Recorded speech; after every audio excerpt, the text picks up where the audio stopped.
Good morning sa tanan. Ganyan ako sa pagtindog ang tanan.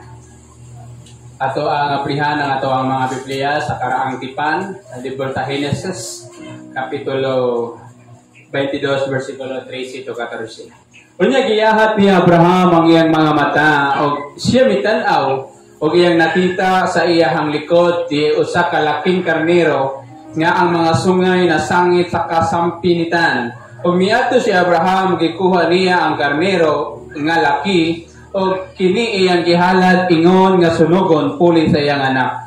Busa ginganlan ni Abraham katong dapita nga ang Ginoong nag-andam ingon nga kini gisulti hantud karon sa bukid sa bungtod sa Ginoo kini ihatag. Dining panahona karon igsoon alang kanimo unsa ba ang pinakadako nga problema na imong gagian nining 2025? Gikan sa January hangtod niining Oktubre. O ikaw ba makaingon na mas bugat ang imong problema itong niaging tuig?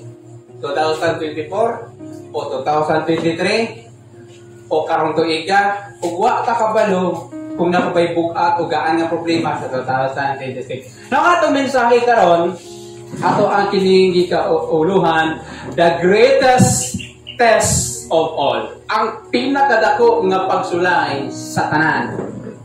Sa imong kinabuhi, imo bang mahinunduman kung unsang panahon na niagi ka grabing problema? Kanang problema na murag moingon ka nun buhakan na lang ko. Kanang panahon na moingon ka na wa na kay paglaom, wa na kay usog, o naluya na ka tungod sa dako ng problema. I remember, back 2009, when I was na paralyzed ko. This is a story of mine na balik na ako ni, but to remind that the greatest trial o test na ako nagian tadihang 3 days and 3 nights patay tanan na ako malawas. Although maka-istorya ko, dili na ko maanak kong kamot, totally good unfunction.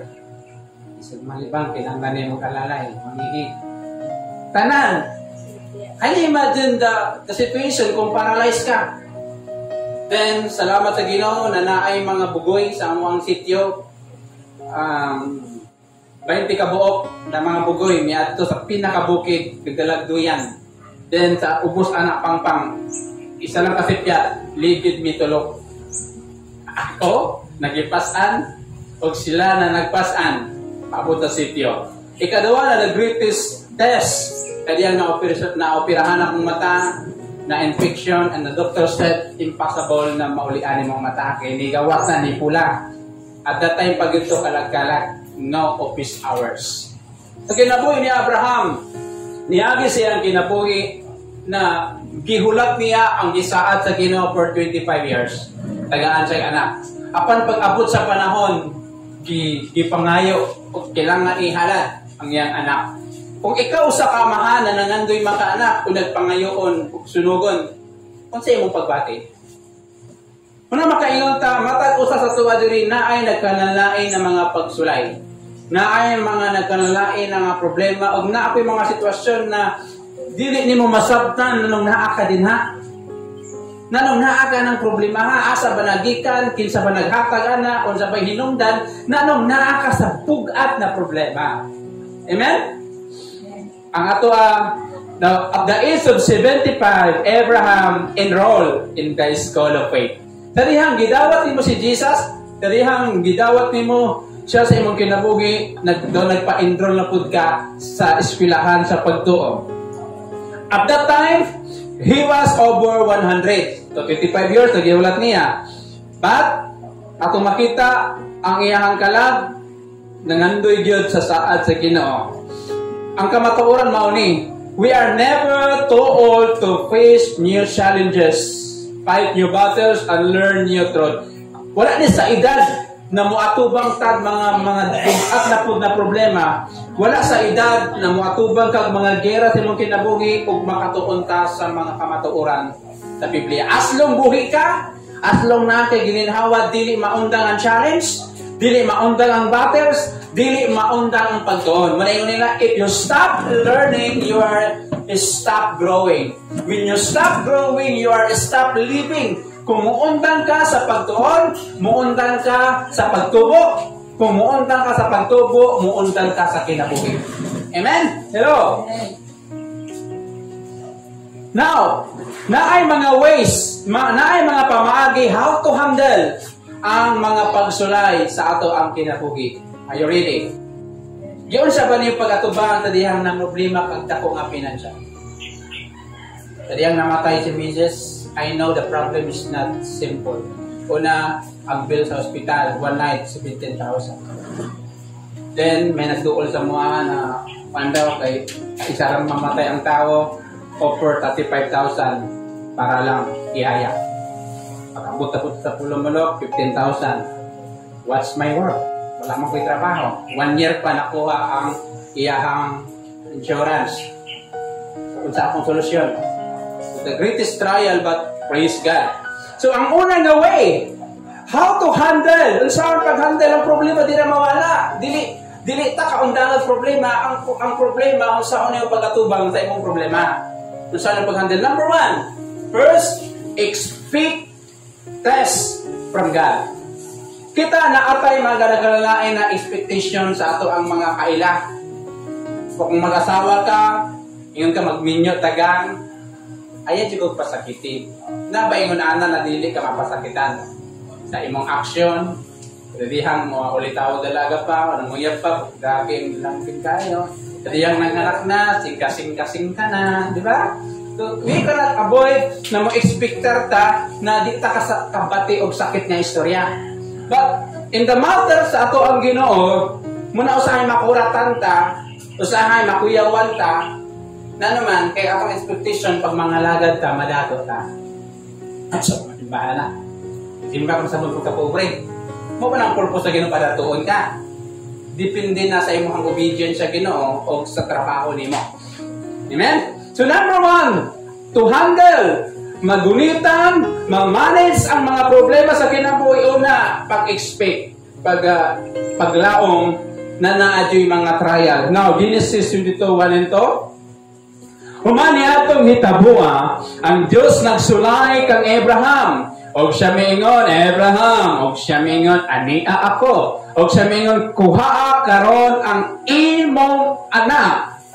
Ang bugtong nimong anak nga si Isaac, nga imong pinalangga. Og lakaw ngadto sa yuta sa Moriah, og didto ihalad siya, ingon nga halad nga sunugon. Kung ikaw si Abraham, hello, mingon ang Ginoo sa imo, ihatag ang imuhang income. What's your reaction? Yung ka, Lord, pwede. Ayaw sa akin na pagpapayro namin. Hello. But Abraham, tanaw to yung akan, kung ikaw si Abraham, mingon ang Ginoo, 25 years ang imong prayer, dito pag naka. Unya, ingon sa Ginoo, kuha imong anak, dala sa Moriah, ihanad na sunugon. May ingon kag ihanad na sunugon. Kung sa mitabo kay Isaac, pag ihanad sa sunugon, mamatay. Kung imong i-imagine ang sakit, ang pain, na naasa imong sa kasing-kasing ni Abraham, pero tungod sa iyang obedience, wala sa reklamo, wala sa complain, o nagbagulbol, kundi nilakaw siya, o, nandire, dito sa usa ka bukid, nga akong gisulti diya kanimo. Abraham had his share of tests right from the beginning. Si Abraham, nakasinati sa og mga pagsulay sa iyang kinabuhi. There are 7 things, 7 kabutang na gisulayan si Abraham. Number 1, na pagsulay ka Abraham, family. Family tasks. When he had to leave his loved ones and step out by faith to go to the new land, Genesis 11:27 to chapter 12. Sa una nga pagsulay kay Abraham, kailangan niya mahimulang sa iyang kaparintihan. Kani ato manggod, sa unang panahon, kinanglan gyud na mag-unite ang matag parinti para lig-on sila, kung mudag mo sanay sila. Pero si Abraham, gisulayan sa Ginoo, ningon sa Ginoo, hawa sa panimalay sa imong sa imuhang mga pamilya, parinti, adto sa yuta na ako ang gingon kanimo. Nabaitan sa imong kinabuhi, mismo imong pamilya, musulay sa imong pagtuo. This is the part. Dapat mo expectar ka na naadi problema. Wala man ka nang hayo problema. Wala man ka nangandoy na magka-problema ka. Nabi mangandoy na nagka-problema. Wala, di ba? But ang realidad, dapat ready ka, andan ka. Kay hantod na kay kinabuhi, dili maundang ang problema. Pero ang nindot lang, pag ready ka, dili ka basta-basta makuyawan. Kaya nakaibalo ka, dili ka patagdan sa Ginoo. Bisag unsa ka bukid na kabugat imong problema na ay solusyon ang Ginoo. So pinakauna na nagian ni Abraham, iyang pamilya. Ingon sa Ginoo, biyai imong parinti. Biyai ang imong mga igsoon adto sa yuta sa Kanaan. Hello. Ingon imong partner ayo simba. Mag-oban ta sa panimalay. Masimba ka bulag ta. Hello. It is a family test. Amen. Mga bata, ayo simba dito. Mag-oban ta dire. Kay dirita na nakamata, dirita mga matay. Nya ko inyong pamilya aswang, paka-aswang na jud ka. Kay mo man na inyong nabilis yung katigulangan. So pag gitawag ka sa Ginoo, una gyud mo babag imong pamilya. Amen. Ikaduha, kagutom. Hello. Si Jesus, kaya ko na niya. Mingon na niya, kung ikaw, wala sa Ginoo, make this stone to bread. Okay, question niya. Si Abraham, failed because he doubted God and went down to Egypt for help. Wala sa nag-pray, Lord, why bugas? Wala'y kwarta sa Kanaan. Kung sabihin mo anak ko, no, wala sa ikihimo nga pangayog advice sa Ginoo, midulhog sa pang-adto sa Egypto. The second test is kagutom. Sa diyang gigutom ka, kinsa imong masulod? Imong partner kung walang lungag, imong anak naglatagaw, walang nilungag, kinagutom ka. Hello? So, mo po na ang magian nato ang kagutom. Diya makita kung gutom ba ka, kaya na makontrol na imong emosyon. Ikatulo, fellowship. Thus, muna nagaan ni Abraham when he gave Lot first choice in using the pasture land. Jadi ang ingon ni Abraham pagpili, kung diri ka dito ko, kung dito ka diri ko. So usap po na part atong kinabuhi kanang kaya ba nimo uyunan ang imuhang pamilya, imong igsoon na bisan pagbawal sa ilaha ng mga lagad ka kaya mo magpadayon. O kaha sa buluhaton na makita nimo na napud niyo laptanon kayo kaya pa nimo pagkabilin diha o sa pa imong himuon. So, part po na sa natistingan ka sa Ginoo to love your neighbor, to love your kapareho na ngalagad o nakaigsoon na di ka kasabot sa batasan na pwede mahimong babad na ma-discourage ka o ma-discourage ka sa nagwali. It's a fellowship test.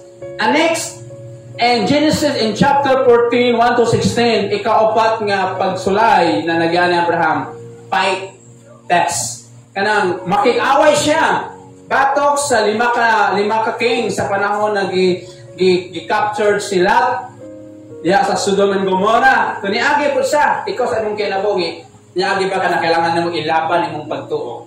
Kailangan mo barugan imong pagtuo bisan pag nakahibalo ka na nagluya na ka o wala kay maduulan. The only things is come to Jesus. Number 5, fortune test. When he said no to Sodom, well, tadi nabutog ni Abraham ang kalaban niya si Kedorlaomer, then mingon si ang hari sa Sodom, sige, imuha na ng mga bahandi, apan akuha ning mga katawan. Mingon si Abraham, dili na ko kwaon o kwaon imong bahandi kung dili kung unsa lang ang para sa akong mga kaubanan. Wala sa natintal sa bahandi na i-offer ni sa king sa Sodom. Katong kinabuhi. Makadali ba ang bahandi para muundang ka sa pagpangalagat? Hello? Makadali ba ang kwarta na ihatag mo para piyaan mo ang imong commitment sa Ginoo? Ay dito ta kay na ay 100,000 na ihatag, ay dito na isa atrak mo bugas. Imo bang ipahilot tungod sa imong commitment sa Ginoo? So, kay Abraham wala niya gibahilo ang iyang integridad sa gihatag sa Sodom, hari sa Sodom, pero nagpadayon siya na musalig sa Ginoo na mo provide ang Ginoo. Next is ang fatherhood ni Abraham, ang iyang pagkapapa, na failure siya. When Sarah got impatient with God and suggested that Abraham have child by Hagar. Ingon sa Ginoo kay Abraham, I make you a great nation, tagaan na kag kaliwat, Then, when start the promise, 75 yung edad. Niabot na lang isa gatos. How many years na nangayo ka sa Ginoo? Yung kas, wa man ko na ako. Lord, muundan ko pangalagad. Manarbaho ko, muaprod ko. Wa man ko na dato. Natawa si Abraham. Abraham, no problem. Batang niyang asawa. Abraham, asa itong saad sa Ginoo na anak. Unaan si Hagar o. Pag-ipon, no? Napilya si Abraham. Tugod kay nagpabati sa gunghong. Sino mo kinabuhi na abay mo. Uy, panabaho. Ito simba. Abro! Nako'y kilala mga pastor. Kay kanyang pangandoy lagi mahawas sa kalisod. Niya ato sa Saudi. Nag-drive. Wala pa sa katuig. Namatay. Na-cardiac arrest.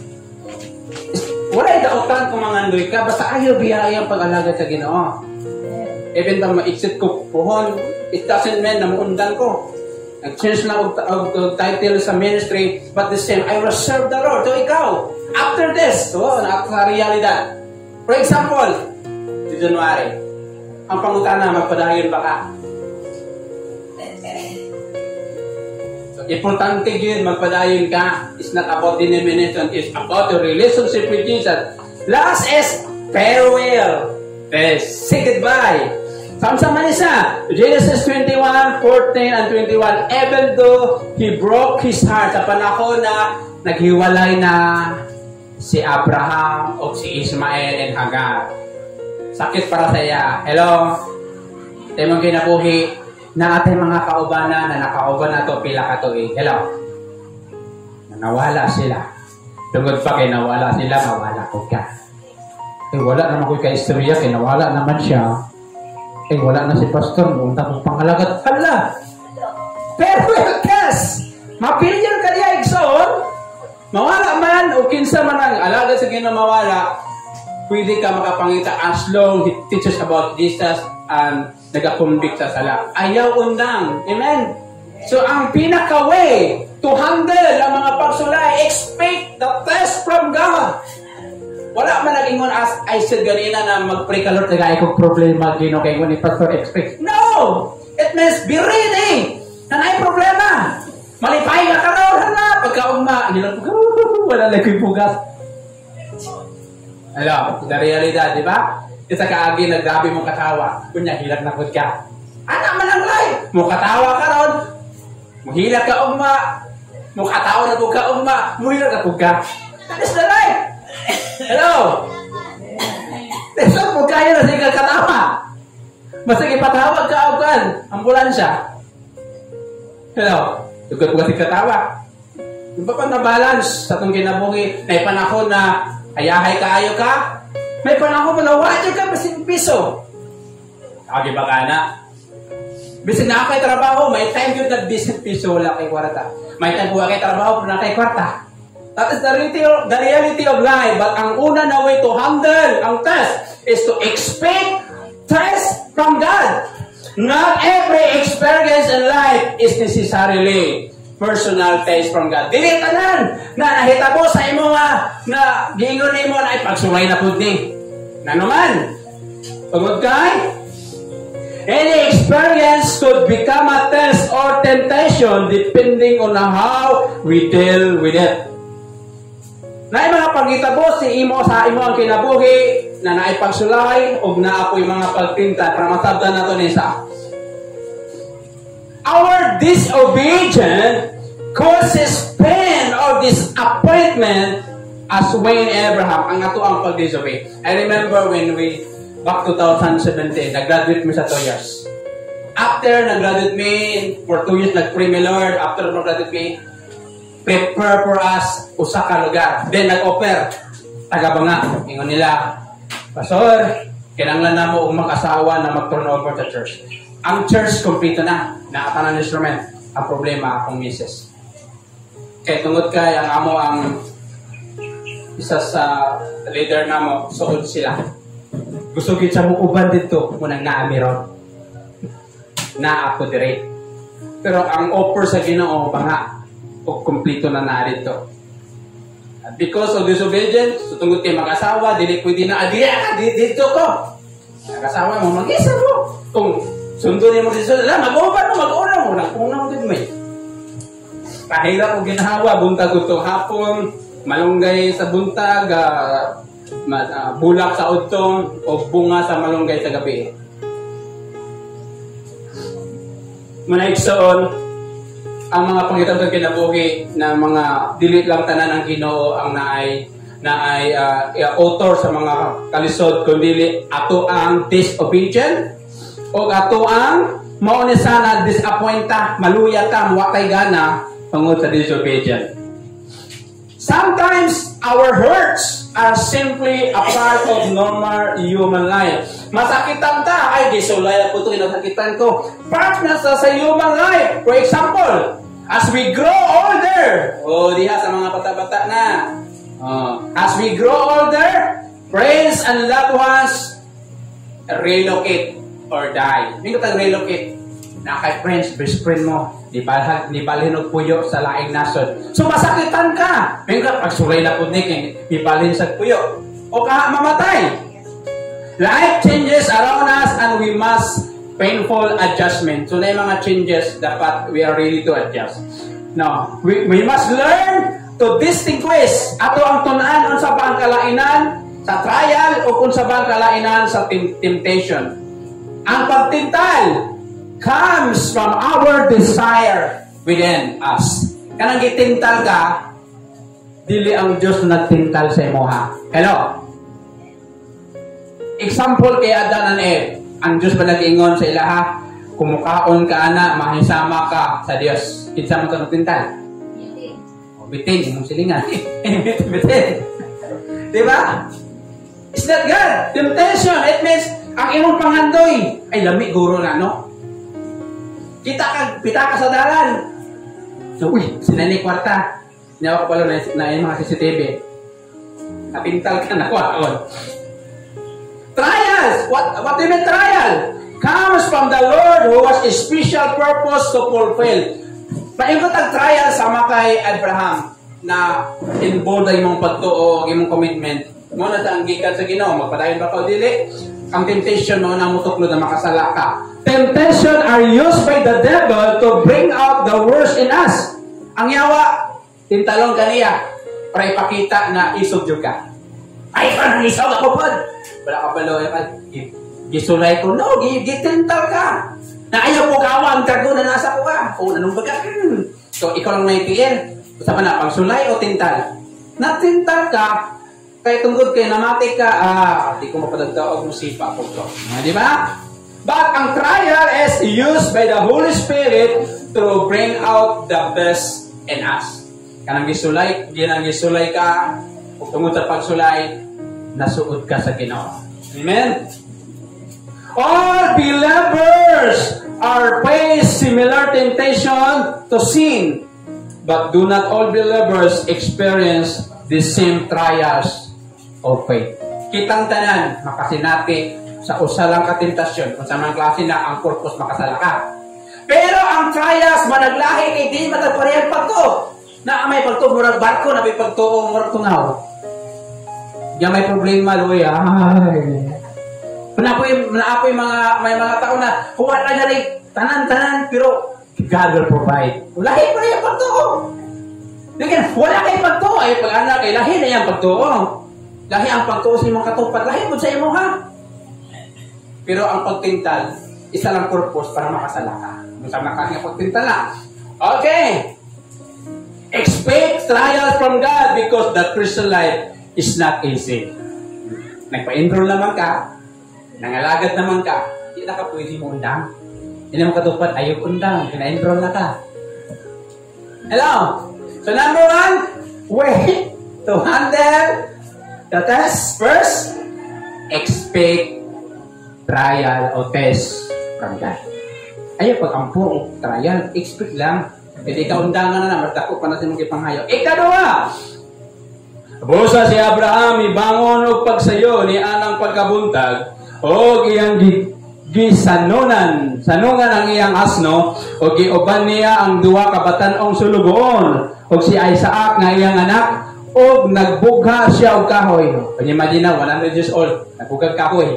Like that ano bughag kahoy? Abraham 100 years old nagbughag kahoy.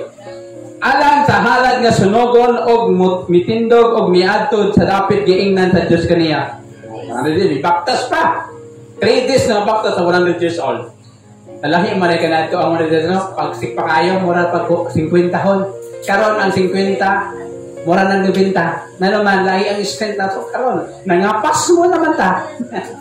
Sa ikatulog, giyahat ni Abraham ang iyang mga mata o nakita niya ang dapit dito sa unahan. O si Abraham, o siya mingon sa iyang mga sulugon, hulat una ka mo dinhe o ban sa asno, ako o ang bata, muadto sa unahan, o musimba dito, o kami mubalik lang nganhi kaninyo. Ikaduwa, kung saon sa pag-handle sa mga problema, sikan, focus on the promises. Asa ka mo focus sa promises? Imong na iso na po, imong kaila, kunya i-block ka. Sanala. Tingnan sana, ako bayad ana, pagkaugma din na makunta. Number 2, focus on the promises. Kung sa ba ang promises sa Ginoo kay Abraham, hindi ba? I will make you a great nation. Kung patyo niya anak ko sa may tabo. But Abraham believed na ibig mamatay sa Isaac, buhion niya kini. Kung na ay ginakuha ang Ginoo sa imong kinabuhi, naa sa iilis, mas labi pa sa nawala sa iman. Ayaw taluan. Son. Amen? Consider how unreasonable God requests. Was Isaac, was Abraham only son, and the future of covenant rested in him. Iyon na nauni mo. Bugak kayo ang ipangayo sa Ginoo. Ihalad imong anak, ingon nga sinono. Mingon ang Ginoo sa imo pray every day. Lord, bugak man kayo, makatulog man ko. Basa si mong Bible everything. Lord, murag, di ko kagwantag basa. Nasa Ginoo, simba matag Domingo. Lord, may panahon di ko kasimba. Kahit di malikayan. May Ginoo, worship me. Lord, that's not excuses. But Abraham, wala kay mabasa. And sa Lord, ayaw tawon. 25 years na ako nagipangayo. We cannot find any words na mauna yung ni Abraham. Isaac was a miracle child. The gift of God to Abraham and Sarah and respond to their faith. Mo si Isaac o sa kamilagrosong anak. Abraham and Sarah love Isaac very much and have built their whole future around him. Sa atong kinabuhi, inaatay butang na gusto pang ngayon sa Ginoo katuwa. First is your time. Hello? Kaya ba ito ihatag sa Ginoo? O may na lang maka-income ta ay atong panahon?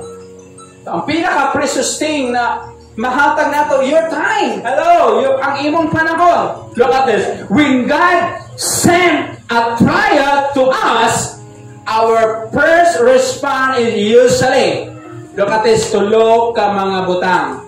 Number 1, why, Lord? Kung sa pa yung na-experience, makapamutan, nga naman, Lord. Nga nung ako pa. Nanong dili man sila, buutan man ko gamay. Nanong naamang ko na ning problemahan ni. Hello? Nanong ako pa, daghang problema, nanong ako pa ang nagagutang, nanong ako pa ang naay mga balatian. Do you ask this question? Why? Why, Lord? Why? Right away, we want God to give explanation. God, explain to me.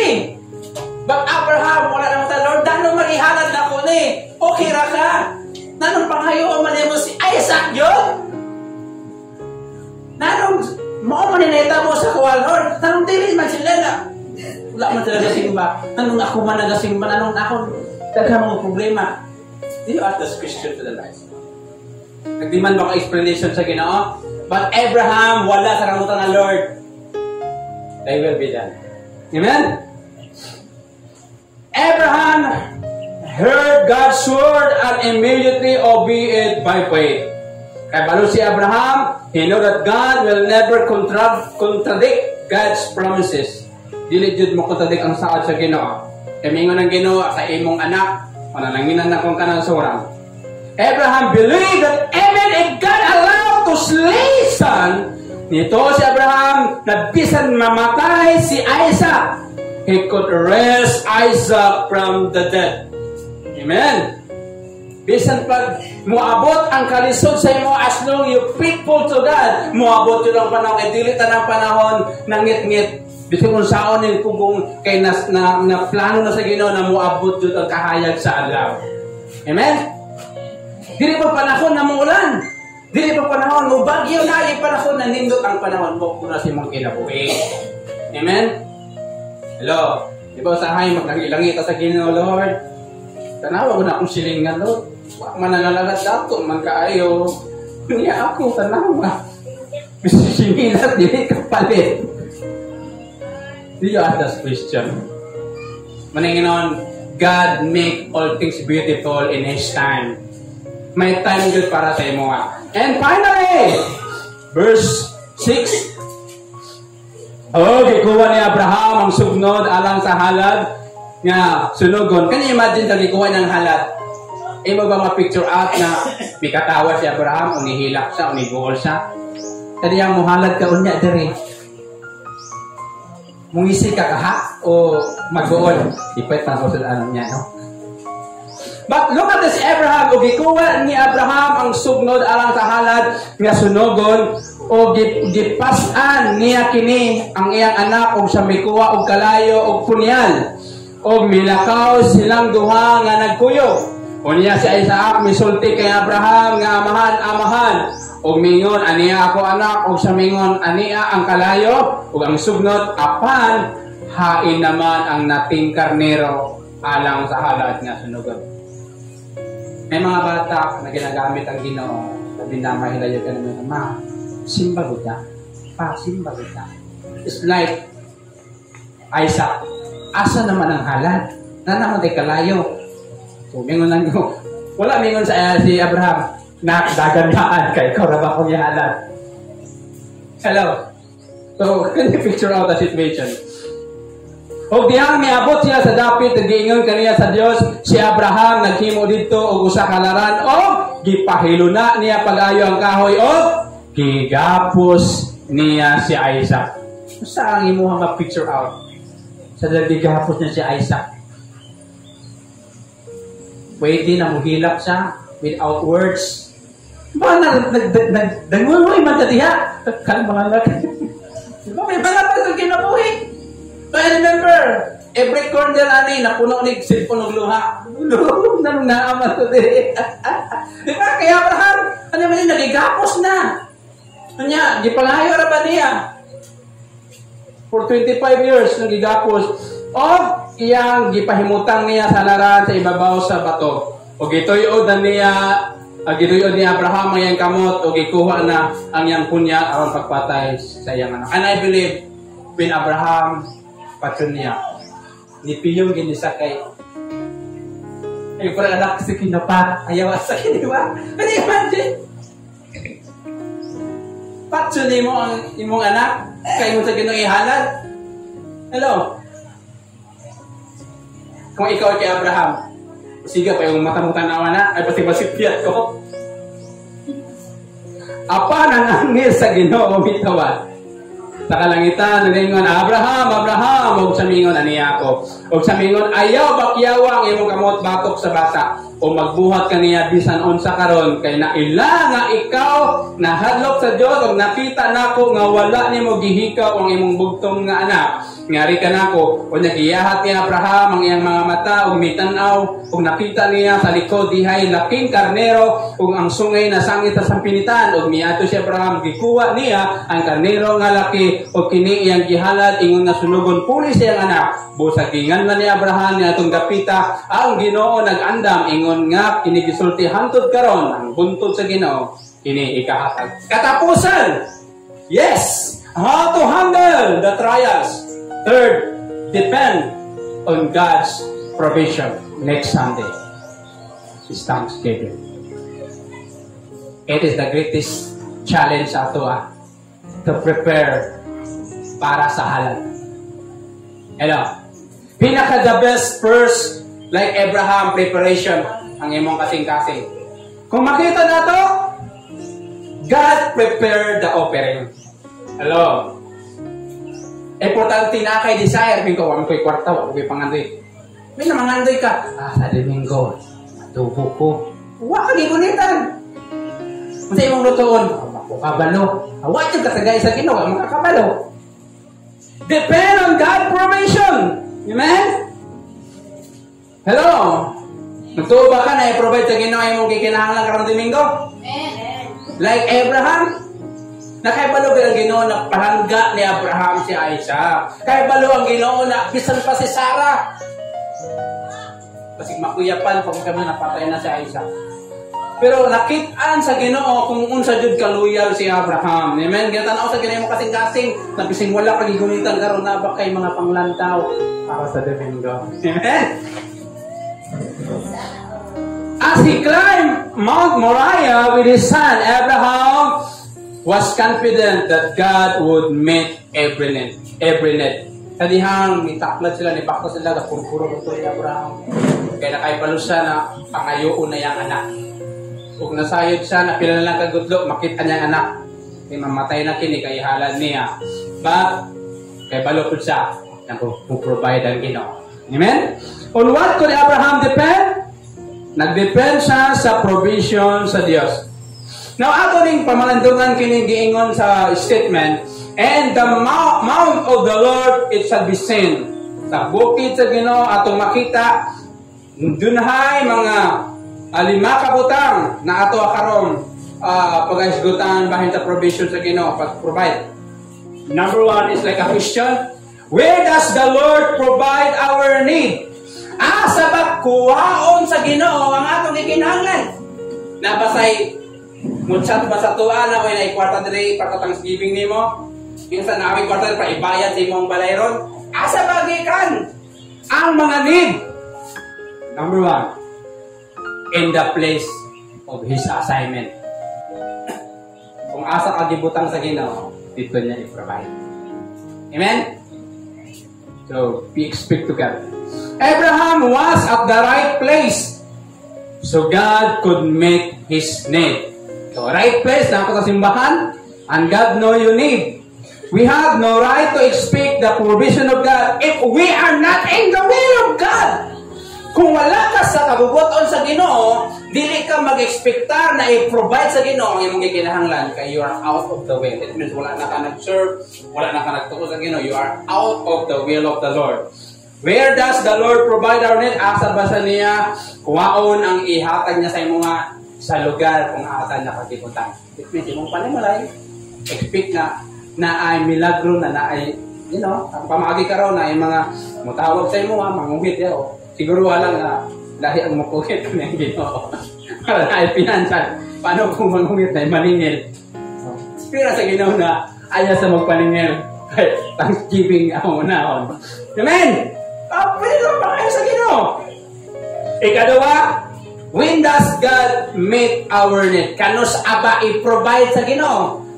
Akong Thanksgiving sa Domingo, i-provide sa Ginoo ang panginanglan. Sa kuan ba sa November na karon nato gamiton? The answer is just when we have a need. Ahora mismo na gikinahanglan ka, i-provide sa Ginoo. How does God provide for us? Paano ba sa Dios i-provide? Ihulog ba na gikan sa langit ang imong gikinahanglan? Makuyapan kahulugan sa kasako diha. By natural way. Sa gihimo sa Ginoo, ang kambing na sangit iyang sungay. Wala siya nakita na ang ginagbitbit. It's the natural way na naay gamito ng Ginoo. And last, to whom does God give His provision? Sa asa niya gihatag ang iyang tabang? To those who trust Him and obey His instruction. Kung nag-obey ka sa Ginoo, naakay provision. And last, why does God provide our every need? Nanong kinahanglan jud i-provide sa Ginoo? For the purpose, for the great glory in His name. Kung masugata man karong Domingo atong panginahanglan, wala tayo ipasigarbo. Wala man tayo ipahambog. Kung dili magayong katungod sa tapang sa Ginoo, naka-offer ko o Thanksgiving. Amen? Tanawa tong sitwasyon. Tanawa mo katupad. Puno kayo tanong, diba? Ilang sa kapamilya. Pero if we believe God, God will provide. God was glorified on Mount Moriah because Abraham and Isaac did the will of the Lord. And glorify Jesus Christ, we must pause to consider this important truth. Makatindog ka tanan. Nahimaya ang Dios sa bukid sa Moriah tungod kay Abraham o kay Isaac, tungod kay mituo sila na ang Diyos mag-provide. Remember, tulog ka mga pamaagi how to handle the taste of life. First, expect the taste from God. Mag-expectar ka na dili ng panahon, ayahay, may panahong Diyos na mag-lisod ka. Pero pasalamatin na ang Ginoo. Ikalawa, focus on the promises. Kung the promises sa Ginoo, God will provide. God will provide. Number 3, depend on God's provision. Saligi ang Diyos na naay million ways na tabangan ka, ayuhon ka, o unsa man na mga problema nimo sa imong panimalay.